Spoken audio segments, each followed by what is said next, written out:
안녕하세요. 네, 오늘 노인간호 이론 2강입니다. 여러분들 있잖아요. 저희 야옹이들을 좋아하시는 분들이 많으셔서 보여드리려고 네, 공부만 하는 것도 아니고 한 번씩 이렇게 귀여움을 보시면 좋을 것 같아요. 자, 꼬셔야겠죠? 추루를 꼬시겠습니다.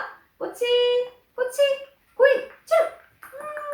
자, 우와, 이게 뭐야? 추루지. 추루 가는 게 어딨죠? 그지? 꼬치, 꼬치, 추루 먹자. 자, 한번 줄게요. 우리 둘째, 얘가 9위예요. 장장 6kg나 나간답니다. 아이고 이쁘다. 엄청 착해요. 그리고 되게 똘똘하고 얘는 남자 합니다. 얘가 바로 이름이 9위예요. 9위. 아이고 착해. 자, 이제 그만. 이제 꼬치 주자. 형아 주자. 꼬치, 꼬치, 이리 와. 꼬치는 되게 얌전하고 착해요. 그리고 순해요. 되게 구이 덩치에 못 이겨서 아무래도 구이가 다 먹어야 꼬치가 올라올 것 같습니다. 여러분 기다려주세요. 우리 공부해야 되는데 그치 구이야? 네가 이걸 빨리 먹어야 우리 공부할 수 있어. 자, 먹으렴. 귀엽죠? 얘가 자고 있으면 제 배 위로 올라와서 쿵쾅쿵쾅 CPR을 하고 있어요. 그러면 와서 밥을 줘야 하지요. 어구 이쁘라, 이쁘라, 어구 이쁘라. 자, 이제 구이 그만. 자, 이제 내려가세요. 자, 이제 구이를 내려보내고요. 구이야. 자, 아유 착해. 어구 착해, 어구 착해, 어구 착해. 같이 공부하자. 자, 이제 공부해 보겠습니다. 꼬치는 쪼기를 들어가 버렸어요. 안 오는데요. 네.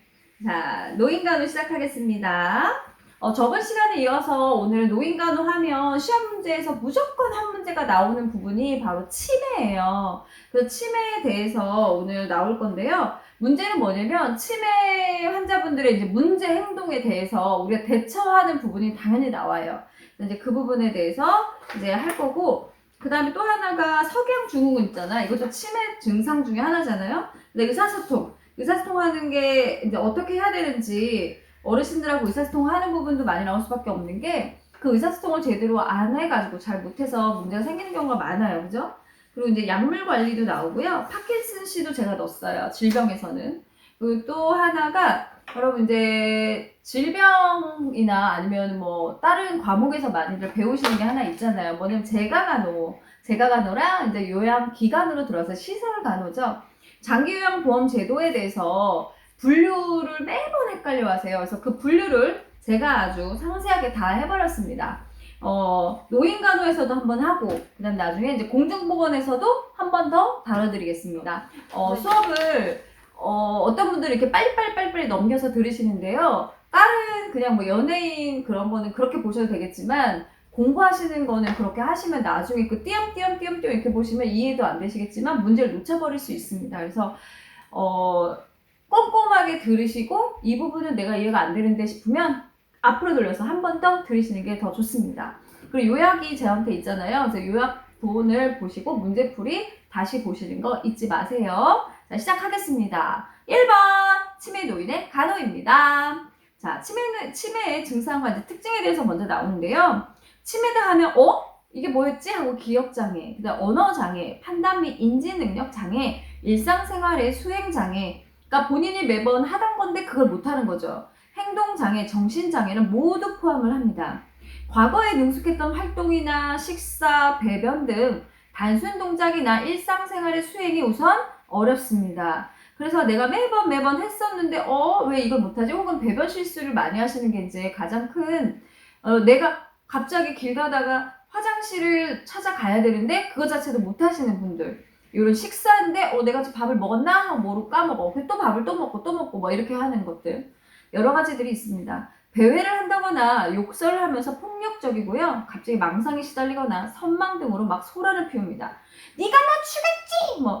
누가 내 돈 훔쳐가라고 했지! 막 혼잣말로 막 하시다가 결국엔 옆에 있는 사람 의심하고 때리게 되고 욕설하고 소란이 나고 이런 일들이 많이 일어납니다.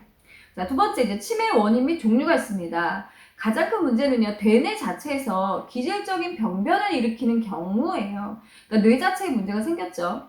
약물이나 알코올 중독 환자분들이 좀 많이 일어나는데요. 그리고 이제 뇌 손상인데요.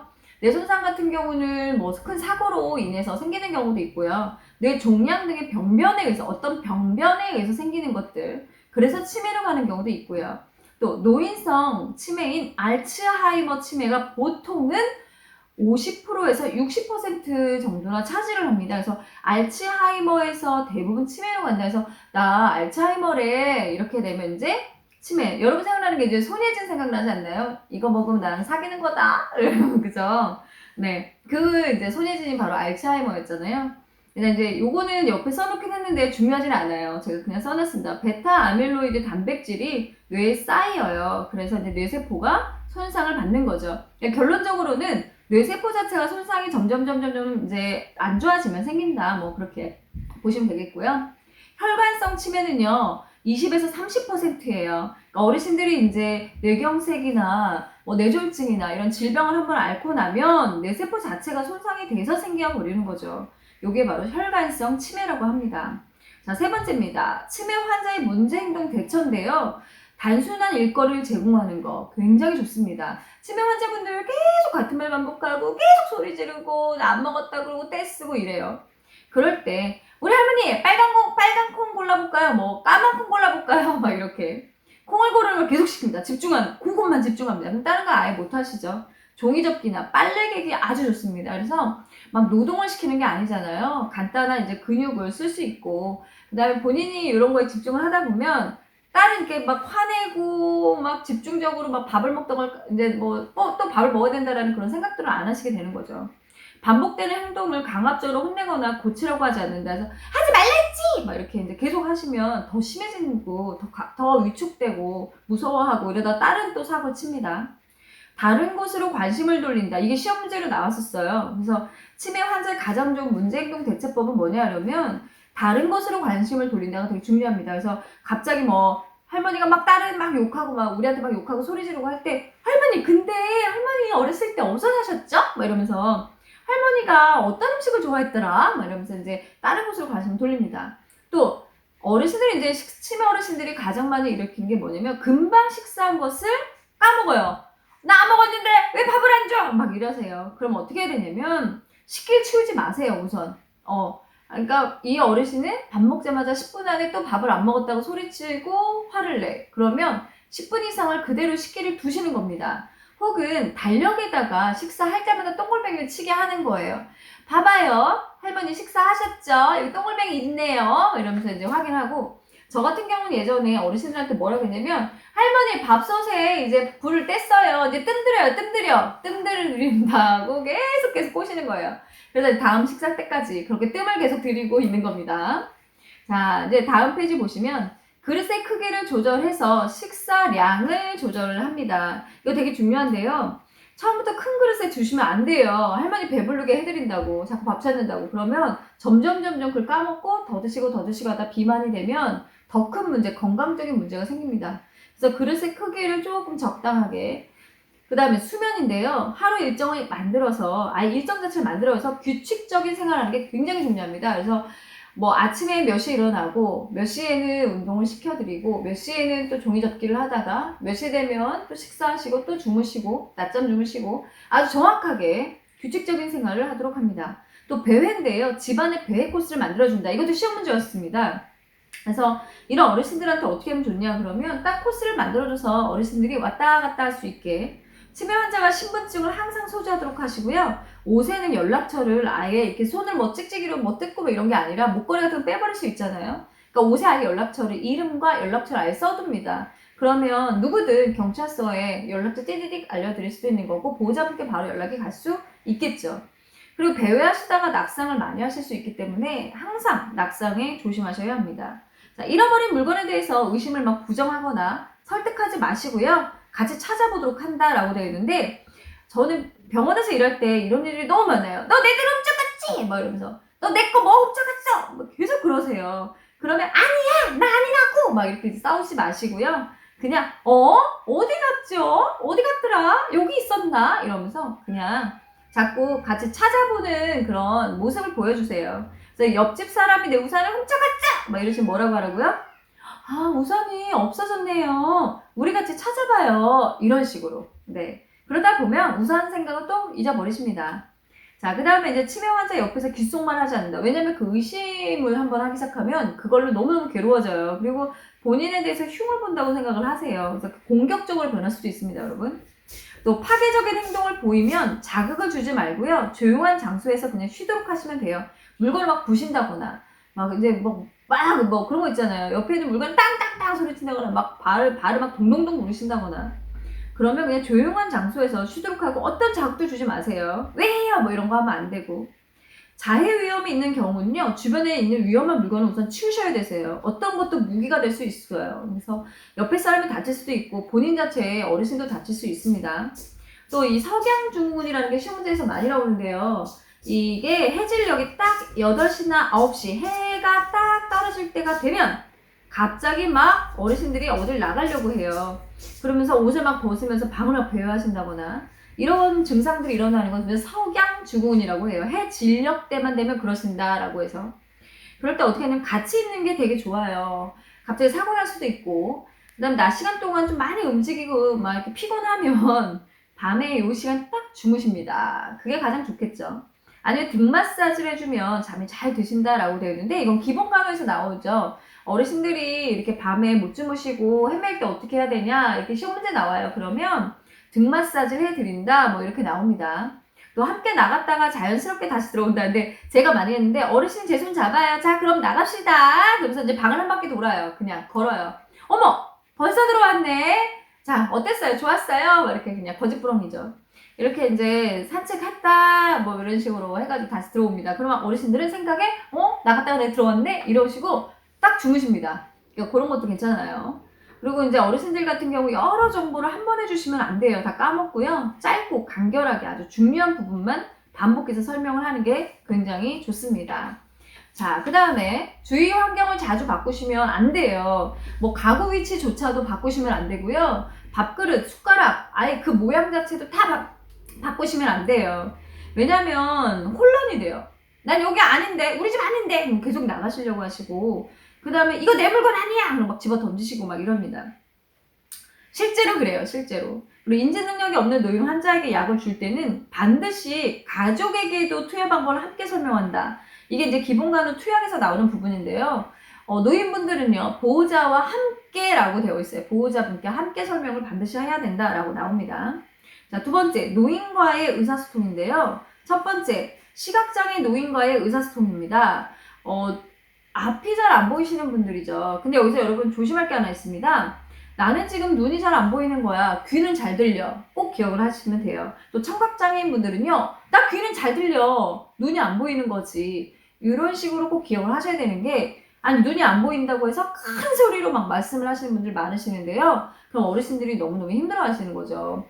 또 치매 노인은 정면에서 이야기를 하시는 겁니다. 시각장애 노인분들이신데요. 다른 데서 자꾸 설명하시면 어디서 그러지? 어디서 소리 나지? 막 이렇게 이제 되실 수 있기 때문에 바로 앞에서 이야기하는 게 좋고요. 이쪽, 저쪽, 저기 있어요. 이쪽에 있어요. 이렇게 지시대명사는 쓰지 마시고요. 사물의 위치를 어르신의 기준에서 시계 방향으로 돌리는 겁니다. 그러니까 몇 시에서 1시 방향에 어르신 뭐 칫솔이 있고요. 자, 3시 방향에 어르신 오른손 쪽이죠.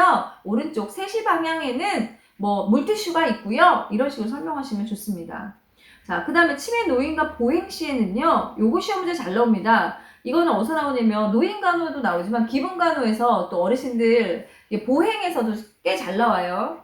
자, 간호조무사가 딱 반보 앞으로 먼저 가는 겁니다.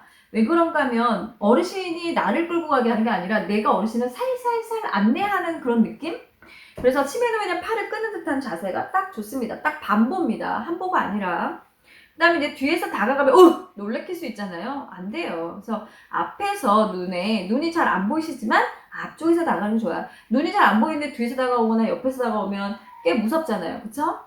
자, 두 번째입니다. 청각장애 노인분들과 의사소통하는 겁니다. 정면에서 눈을 보면서 또박또박 천천히 말씀을 하셔야 되세요.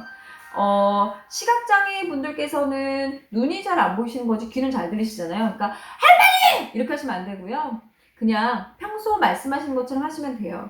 청각장애이신 분들인데요. 이분들은 내 입을 보시는 게 되게 좋고요. 아까처럼 청각장애이신 분들이라고 할지라도 보청기를 하고 계실 수도 있는 거고요. 고음은 잘 안 들려요. 그래서 고음을 하는 게 아니라 할머니! 이렇게 하는 게 아니라 할머니! 이렇게 하시면 더 잘 들려요. 할머니! 막 이렇게 하지 마세요. 그럼 더 안 들립니다.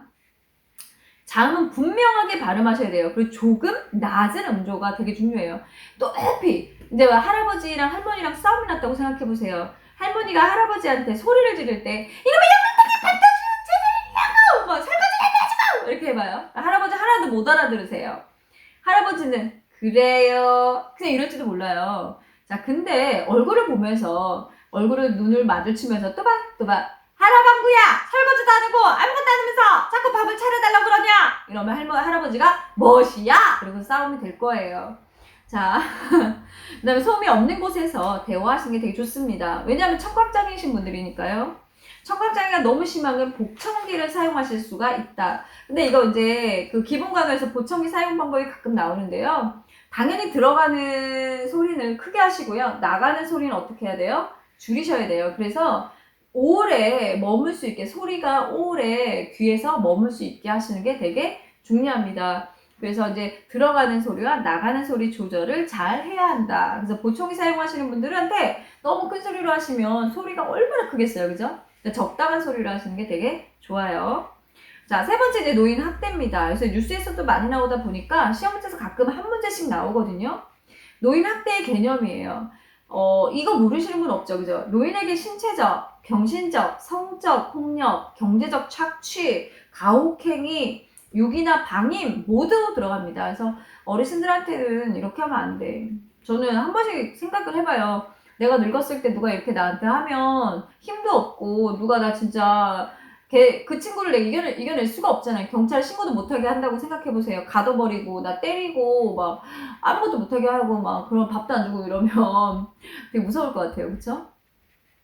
노인 학대 유형입니다. 방금 얘기했지만 이제 이것도 가끔씩 나오는 게 학대 유형이 잘못 연결된 것은 이렇게 나올 때도 있더라고요. 내 신체적 학대는 말 그대로 내 몸에다가 하는 거예요. 신체적으로 손상을 입히거나 막 고통을 주거나 막 장애를 유발시켜요. 나쁜 놈이죠.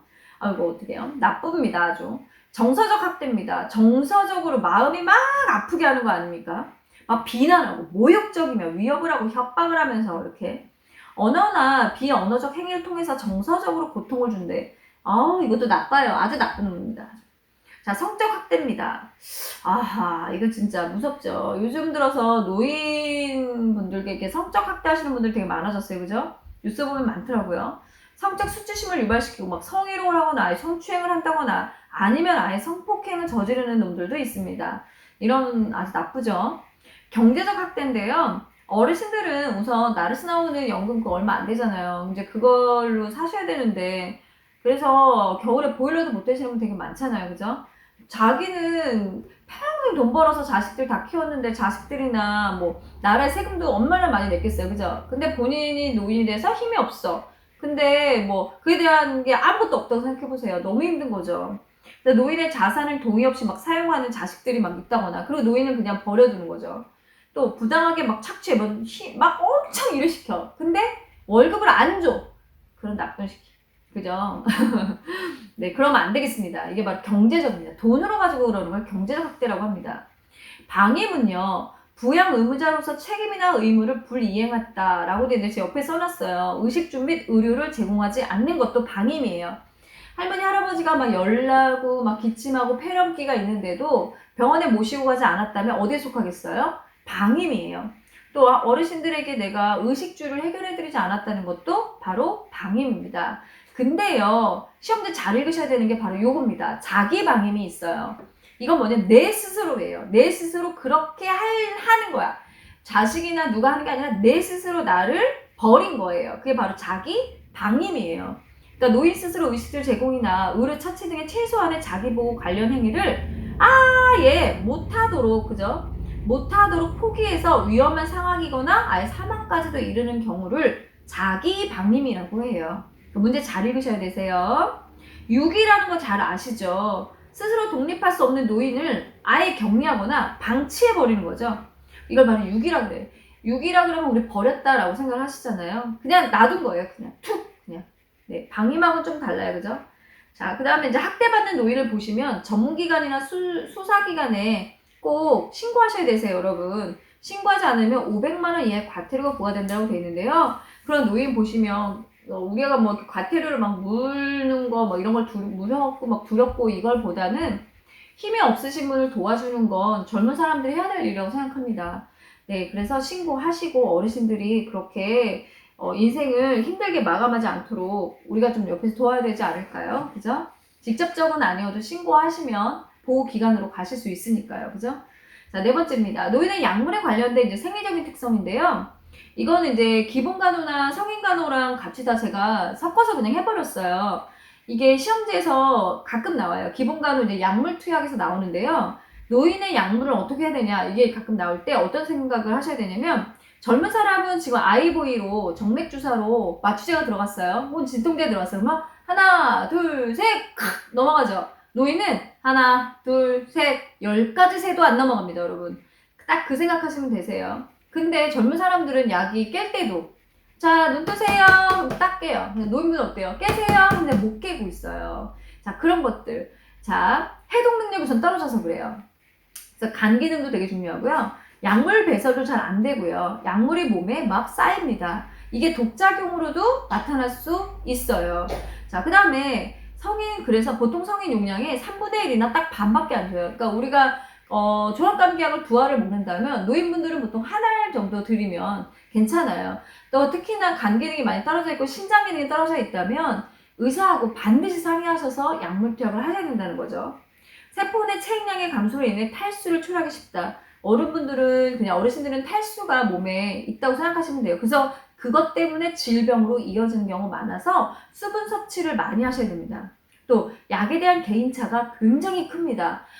난 타이레놀 잘 들어. 어떤 분들은 난 개보린이 잘 들어. 이렇게 하시는 분들은 그 간에 내 몸에 열사가 많이 드시잖아요. 약을 많이 드셨기 때문에 그래서 이제 내 몸이 적응을 한 거죠. 내성이 생기는 경우도 너무너무 많고요. 그래서 개인차가 심합니다. 또 혈중 농도가 최고에 달할 때까지 시간이 엄청 걸립니다. 아까 얘기했던 게 이거예요. 나는 딱 타이레놀을 먹고 30분이면 안 아파 이랬는데 어르신들은 1시간 이상 걸리는 경우도 있습니다. 자, 그다음 부작용도 굉장히 늦어져서 내가 이 부작용 대처할 시간도 늦어지는 경우도 많죠. 수술 전 투약을 성인에 비해서 일찍 준다. 제가 이거 써놨는데요. 이걸 왜 써놨냐면 보통 우리 수술 전에 투약하는 게 데메롤이나 몰핀 주잖아요. 그죠? 아니, 아트로핀 들어가죠? 이런 약들은 일반 성인은 30분이에요. 노인은 45분 전에 투약이에요. 제가 일부러 옆에 안 써놨어요. 수업 들으신 분들만. 네, 공부하시라고요. 자, 다시 아트로핀이나 그다음 몰핀데메롤 같은 약물 주죠. 수술 전 성인은 30분, 노인은 몇 분이라고? 45분입니다. 꼭 기억하시고요. 이런 몰핀 같은 거는요, 우리 주사 전에 반드시 측정하는 게 뭐야? 호흡이죠. 호흡 몇 회예요? 성인은 일반적으로 12회 이하면 주지 않아요. 호흡 중추가 억제되기 때문에. 그죠? 근데 노인분들은요, 이거보다 더 낮아요. 원래는 10회 이하면 금한다라고 되어 있는데 정 안 될 땐 12회지만 그래서 일반적으로는 10회라고 보시면 돼요. 노인은. 그 일반 성인은 12회 이하.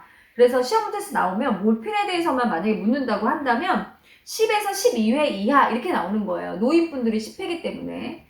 자, 5번째입니다. 파킨슨병과 장기요양보험제도의 모든 것. 제가 이렇게 써놨는데요. 노인 하면 여러분들이 여기 파킨슨을 왜 빠졌어? 이럴까봐 넣어놨고, 또 하나는 장기요양보험제도는 공정보건에서 정말 자세히 배우세요. 정말 선생님들이 잘 가르쳐 주시는데 난 그게 이상하다. 왜 문제가 나올 때마다 헷갈리지? 막 이러시면 너무 많으세요. 무조건 시험제 나오거든요. 장기요양보험제도는. 우선 파킨슨부터 한번 해드리겠습니다. 파킨슨은요, 운동장애를 특징으로 하는 만성진행성 중추신경장애이다. 자, 여기 보시면 운동장애라고 되어 있잖아요. 그 운동장애는 뭐 움직이는 거죠. 내가 보행을 하려고 하는데 이게 잘 안 되는 거예요. 만성적으로 진행이 되면서 중추신경이죠. 중추가 뭐야? 뇌하고 우리 척수죠. 여기에 따르기 때문에 전체적으로 컨트롤이 잘 안 된다라고 생각하시면 되세요. 가만히 있으면 덜덜덜덜덜 떨리는 진전이 있지만 내가 뭔가를 할 때는 떨리지 않습니다. 골표수만개입니다. 자, 다시. 자, 가만히 있으면 떨려요. 하지만 단추를 끼거나 살살살살 내가 뭔가를 하려고 할 때는 안 떨립니다. 진전이 없습니다.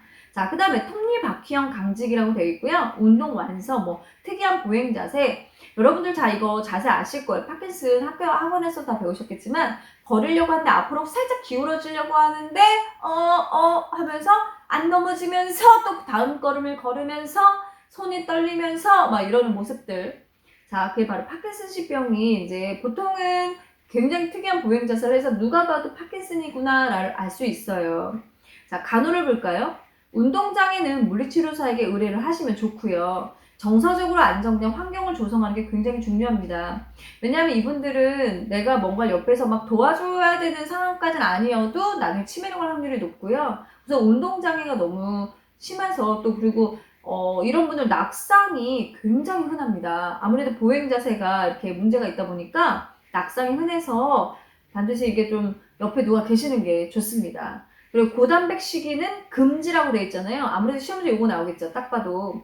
파킨슨식 병을 투약하는 환자이다. 이 환자에게 주의할 것은 무엇입니까? 라고 했을 때 여러분이 고단백 식이 제한. 이게 답인 거예요. 다른 것들은 다 많이 아시겠지만. 근데 레보도파라고 해가지고 이게 이제 파킨슨 치료제거든요. 근데 이거를 드실 때 단백질을 너무 많이 드시면 약물 흡수가 잘 안 돼요. 그래서 잠깐이지만 이제 뭐 단백식이를 조금 제한하는 거 정도예요. 완전히 금지까지는 아니어도 실제는 조금 제한하세요 라고 그렇게 말씀을 드리죠. 수분 섭취는 하루에 2리터 이상 드시게끔 하고요. 섬유소가 풍부한 음식 섭취예요. 아까 뭐 강직이 있고 그 다음에 중추신경장이 있고 보행에 문제가 있고 이러다 보니까 변비도 되게 심하시거든요. 그래서 섬유소가 풍부한 음식 섭취를 드시고 가장 중요한 거는 낙상 방지예요. 넘어지시면 진짜 큰일 나세요. 운동장애 환자이시기 때문에. 자, 이제 두 번째. 노인장기 요양보험 제도입니다. 한번 가볼게요. 목적입니다. 고령이나 노인성 질병 등의 사유로 일상생활 혼자서 수행하기 어려운 노인 등에게 신체활동 또는 가사활동 지원 등의 장기요양급여에 관한 사항을 규정하여 노후의 건강 증진 및 생활 안정을 도모하고 그 가족의 부담을 덜어줌으로써 국민의 삶의 질을 향상시키기 위함입니다. 자, 요거 한번 다시 설명드리면 그런 거지. 나이가 너무 많아. 혹은 내가 노인성 질환으로 인해서 문제가 생겼어. 일상생활에도 문제가 생겼고 뭐 어떤 신체활동에도 문제가 생겼어요. 그러면 뭐 그런 활동도 도와주고 가사활동도 도와주지만 가장 큰 이유는 가족의 부담을 덜기 위해서였어요. 가족의 부담을 덜어야 한 가정이 유지가 되고 그래야지 또 국민들의 삶을 향상시킨다. 그러니까 노인분들의 그런 문제점을 그 나라에서 조금 책임져 주겠다. 이렇게 보시면 되시겠습니다. 자, 한번 볼까요? 장기요양 인정 신청 및 판정 절차를 제가 써드렸는데요. 시험 문제가 나오진 않았어요. 근데 나올 때가 되지 않았나 싶어서. 네. 우선 장기요양 그 인정을 신청하셔야 돼요. 그 건강보험공단에 신청을 하시면 집으로 찾아와요. 그래서 어르신을 보고 방문조사를 직접 해요. 아니면은 뭐 요양병원에 계시면 요양병원 직접 직원이 나갑니다. 그리고 이제 등급판정위원회라고 있는데요. 거기에서 땅땅땅 최종 등급이 판정이 나옵니다. 그러면 등급 판정 후에는 장기요양 서비스 이용 절차, 제가 이것까지 써드렸어요. 제가 써드린 이유는 시험 문제를 떠나서 여러분들이 나중에라도 누가 물어보면 대답도 할 수 있겠지만 내가 필요할 때도 쓸 수 있으면 좋지 않을까라고 생각을 했거든요. 자, 서비스 신청, 접수 및 상담, 방문이나 전화를 하실 수 있고요. 그럼 장기요양 기간이 가정 방문 후 서비스 제공 계획에 대해서 설명을 먼저 다 해줍니다. 그 다음에 이제 서비스 이용 계약을 체결을 하면 서비스 제공을 받아요. 그래서 이걸 계속 지속적으로 모니터링해요. 어르신들 상태부터 그 사람은 제대로 와서 어르신들을 이렇게 서비스를 제공했나 모든 걸 다 모니터링합니다. 그 다음에 서비스가 종료가 됩니다. 자, 그 다음에 이제 장기요양 급여의 내용인데요. 이게 제일 어렵다면서요. 근데 제가 봤을 때는 우선 머릿속에 구분을 하는 게 먼저예요. 내가 갈까? 아니면 네가 올래? 이렇게 외우세요. 내가 갈까는 뭐야? 제가예요. 내가 집으로 가드릴게요. 제가죠. 또 어르신이 오세요. 이건 뭐야? 입소니까. 입소는 뭐라 그래? 우리가 시설이라 그래. 시설 입소라고 말을 하거든요. 머릿속에 먼저 그렇게 구별을 지어놓으세요. 자, 제가 급여 보겠습니다. 가정에서 생활하며 장기요양 기간이나 그 다음에 이런 운영하는 각종 서비스를 싹 다 제공받는 것을 제가라 그래요. 여기서 포인트는 뭐야? 가정에서 생활하며 모든 서비스를 제공받는 것을 재가급여라고 합니다. 자, 우선 크게 나눠볼게요. 방문 요양. 자, 요양자가 들어가면 간호는 포함되지 않습니다, 여러분. 뒤에 제가 방문 간호가 있는데요. 일부러 가운데다 목욕을 제가 넣어놨어요. 방문 목욕을 넣어놓은 이유가 방문 요양과 방문 간호가 너무너무 헷갈리신다고 매번 그러셔서 일부러 구분 지어놨어요. 방문 요양은 뭐냐면 장기 요양 요원이 나한테 왔어. 그 가정으로 가서 그냥 신체 활동이나 가사 활동만 딱 도와주는 거예요. 그런데 이게 아니라 간호사나 의사, 한의사나 치과의사 이런 사람들이 와서 간호나 이런 여러 가지들을 다 제공했다면 방문 간호예요. 이거 두 개 헷갈리시면 안 돼요.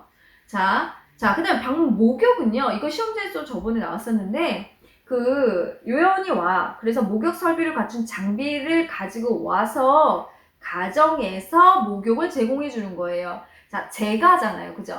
제가니까 오는 거잖아요. 그럼 이런 장비들을 가지고 와서 목욕을 도와주는 걸 방문 목욕이라고 하는 거예요.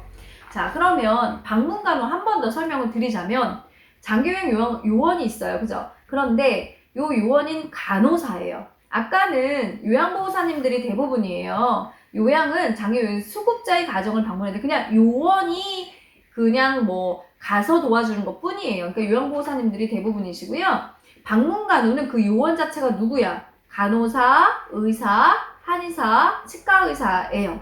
그러다 보니까 요원 자체가 달라요. 그쵸? 자, 수급자 가정 등을 방문해서 간호도 해주고 진료보조도 보고 요양, 뭐 상담, 뭐 구강위생 이렇게 간호 행위를 해주는 걸 방문간호라고 한다. 자, 그 다음에 주야간 보호를 볼게요. 수급자를 하루 중에 딱 그 시간 동안만 해주는 거예요. 그러니까 뭐 주간 혹은 야간 이런 식인 거죠. 신체활동 지원도 해드리지만 심신기능의 유지 향상을 위해서 교육, 훈련 등을 제공한다. 자, 주야간은요, 여러분 머릿속에 이렇게 넣으시면 돼요. 하루 중에 딱 일정 시간 동안만 이렇게 일정 시간 동안만 어떤 교육이나 훈련 등을 제공해준다. 이렇게. 그러니까 주간 혹은 야간이 되겠죠. 자, 단기 보호라고 하는 거와 주야간 보호를 헷갈려 하셔가지고 자, 단기라고 하는 거 어떤 기간을 뜻하죠. 그죠? 근데 저번에 이 날짜가 한번 나온 적이 있어요. 월 9일이요. 네, 이게 나왔었는데요. 수급자를 보건복지법으로 영어로 정하는 범위 안에서 일정 기간 동안 월 9일 안으로 장기요양 기간 보호에 이제 의해서 신체활동 지원이나 심신기능을 유지, 향상을 위한 교육과 훈련. 자, 그래서 포인트는 뭐야? 단기 보호는. 자, 제가요, 급하게 뭐 출장을 가야 되는데 우리 치매 어머니 어떡하죠? 하면은 그 어르신을 다 그 날짜 동안 맡길 수 있어요. 근데 한 달에 며칠? 9일 동안 안에는 가능하다라는 거죠. 이게 바로 단기 보호예요. 주야간은 뭐야? 주간과 야간, 하루 중이죠. 자, 이거 헷갈리지 마시고요. 기타 재가급여도 써드렸는데요. 뭐 수급자, 뭐 일상생활, 신체활동 지원, 인지기능 유지, 향상에 필요한 그런 요구들을 뭐 그런 여러 가지 요구들을 다 내가 제공해 주거나 뭐 가정 방문해서 재활에 대한 뭐 지원 같은 걸 하는데 뭐 장기요양 급여니까 근데 이건 대통령령으로 정하는 것이다. 뭐 재가급여, 기타 재가급여라고 따로 있었는데요. 이건 신경 쓰지 않으셔도 되는데 제가 왜 써놨냐면 그 여러분들이 네이버나 이런 데 검색하면 나와서 혹시라도 헷갈려 하실까봐 제가 써놨어요. 별거 없습니다, 이건. 자, 재가급여 한번 장점과 단점을 또 구별시켜 놨어요. 여기 나올 때가 됐거든요. 평소에 생활하는 친숙한 환경에서 지낼 수 있다는 게 바로 재가급여예요. 왜? 내가 지금 살고 있잖아. 우리 집이잖아. 그지? 그리고 사생활이 존중돼요. 다른 사람들한테 나를 굳이 드러내지 않을 수 있고 딱 개인 중심 생활만 해요. 자, 그죠? 나를 위해서 하는 거니까 재가급여는. 단점은요. 의료나 간호, 요양 서비스가 딱 거기까지밖에 안 돼요.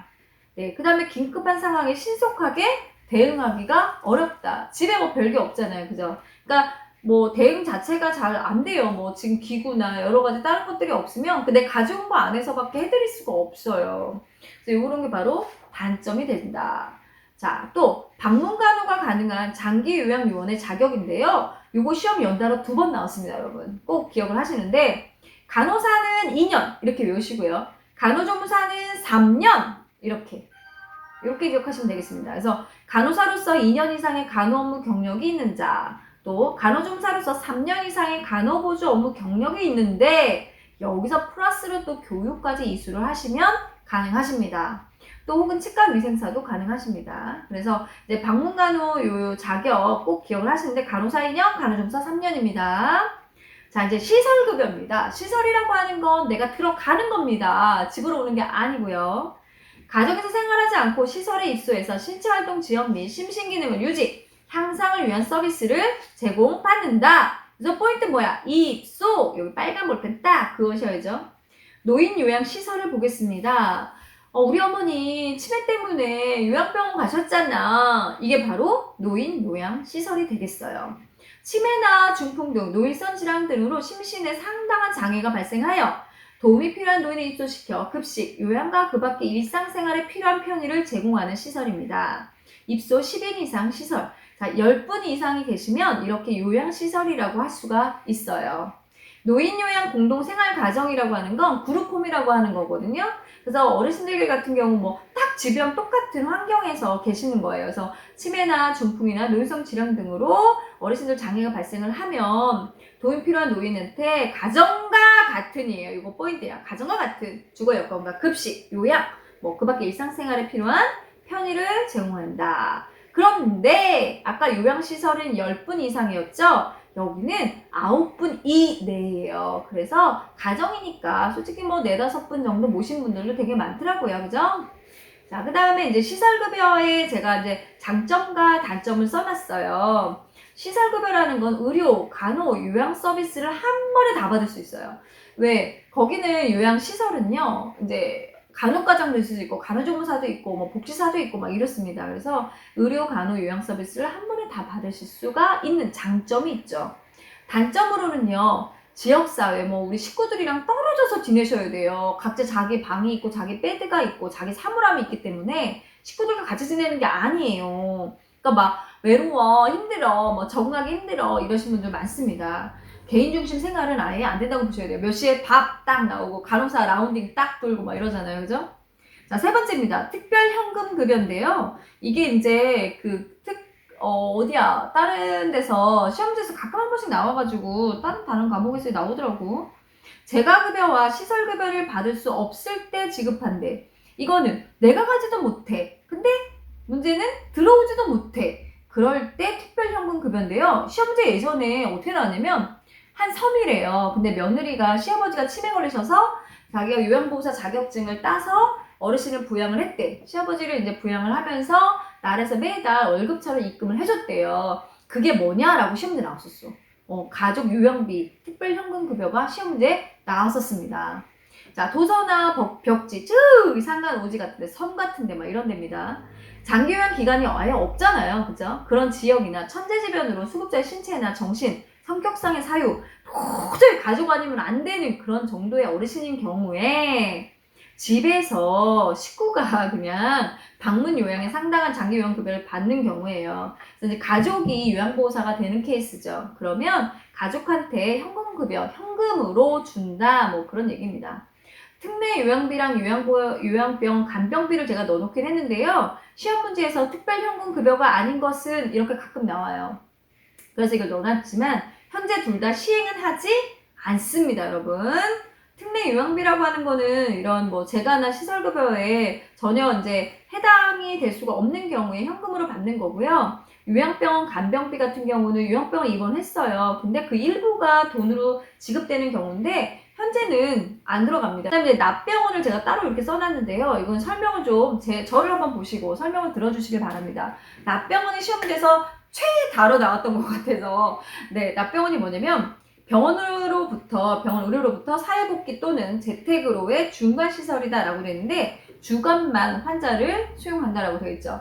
자, 이렇게 보시면 돼요. 엄마 저 다녀올게요 하고 가는 거예요. 어디로 갈까요? 바로 병원으로 갑니다. 병원으로 가서 치료를 받고 재활 치료를 하면서 나 사회로 복귀하는 연습을 거기서 하는 거예요. 자, 선생님 저 이제 갈게요. 인사합니다. 어디로 가요? 집으로 갑니다. 이해됐나요? 이게 바로 납병원입니다. 자, 다시 엄마 저 다녀오겠습니다. 회사에 가는 게 아니에요. 어딜 가는 거라고? 병원을 간다. 그래서 내가 이제 사회복귀를 위해서 준비하는 것도 배우고 치료도 동시에 하기 때문에 뭐라고? 병원이라고 붙이는 거예요. 그냥 뭐 사회복귀만 돕는다 그러면 뭐 우리가 복귀시설이라고 되어 있어요. 칭하죠. 근데 이게 병원이기 때문에 의료도 같이 들어가요. 치료까지. 요거 헷갈리시면 안 됩니다. 그래서 주간만, 낮이니까 주간만. 그러면 밤병원도 있나요? 있습니다. 밤병원은 뭐냐면 밤 동안 자 회사를 갔어요. 회사를 갔다가 저 퇴근하겠습니다. 어디로 가요? 병원으로 갑니다. 그래서 밤 동안에 안전하게 치료를 받는다거나 내가 오늘 뭐 주간에 뭐 직장생활 하면서 문제가 있었던 부분이나 이런 부분을 또 치료받는다거나 재활을 또 꾸준히 하게 되는 경우도 있고, 또 하나는 어떤 경우냐면 집이 더 안전하지 않은 경우에 뭐 구타를 당한다거나 뭐 이런 경우도 있잖아요. 그런 경우에는 밤병원을 이용할 수 있다라고 되어 있습니다. 그래서 낮병원과 밤병원인데요. 이 낮병원이 시험 문제 정말 많이 나오니까 여러분 틀리시면 안 됩니다. 알았죠? 네. 자, 오늘도 여기까지 해서 노인간호 두 번째 시간도 끝났습니다. 그래서 노인간호 하면서 이렇게 정리를 다 했는데요. 너무 힘드셨죠? 자, 구이야, 일로 와. 추룩추룩추룩. 우리 구이 한 번 더 불러볼까요? 자, 구이야, 일로 와보자. 이거 먹자. 안 옵니다. 있는데. 몰랐지? 여기 있는데. 자, 있잖아. 왜 여기 있는데? 안 와요. 지금 옆에서 제가 이쪽으로. 자, 여기 인사하자. 오고. 아이고, 착해라. 만지지 말랍니다. 자다 깼어요. 저 수업하는 동안 이 녀석은 잤어요. 오고. 추루 흘렸다. 자, 여러분 공부하시는데 너무 지치시고 힘드실까봐 저희 이쁜 양이들과 함께 네, 오늘은 좀 긴장을 좀 풀어드리려고 했고요. 고양이 보고 싶다고 하시더라고요. 네, 그래서 올렸어요. 같이 이렇게 했습니다. 우리 잘했죠요. 네. 자, 여러분 고생 많으시고요. 문제풀이나 요점 정리, 그 다음에 이렇게 수업 들으시면서 정리하시면 얼마든지 합격할 수 있습니다. 파이팅! 수고하셨습니다. 감사합니다.